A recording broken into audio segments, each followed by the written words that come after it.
15 વર્ષમાં 250થી વધારે એક્ટિવાની ચોરી કરનાર રીઢા ચોર હિતેશ જૈનની પોલીસે ધરપકડ કરી। હિતેશ જૈને પ્રેમ લગ્ન કર્યા હતા અને પત્નીને ગિફ્ટમાં એક્ટિવા આપ્યું હતું।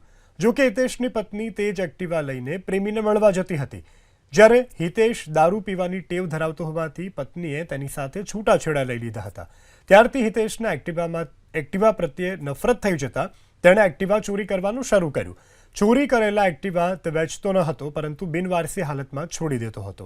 ચોરી કરેલા 5 એક્ટિવા મળ્યા હતા। આ એક્ટિવા તેણે ગુજરાત યુનિવર્સિટી, ચાંદખેડા, આનંદનગર, સેટેલાઇટ અને નડિયાદથી ચોરી કર્યા હતા। આ પહેલા ક્રાઇમ બ્રાન્ચે હિતેશની ધરપકડ કરી તેની પાસેથી ચોરી કરેલા 45 એક્ટિવા કબજે કર્યા હતા। હિતેશ જૈનની પૂછપરછ કરવામાં આવે છે। એ દરમિયાન પોતે અમદાવાદ શહેરના અલગ અલગ પોલીસ સ્ટેશન વિસ્તારમાંથી 5 બાઇક, જેમાં 4 એક્ટિવા અને 1 મોટરસાઇકલ ચોરી કરેલ હોવાનું કબૂલ્યું છે।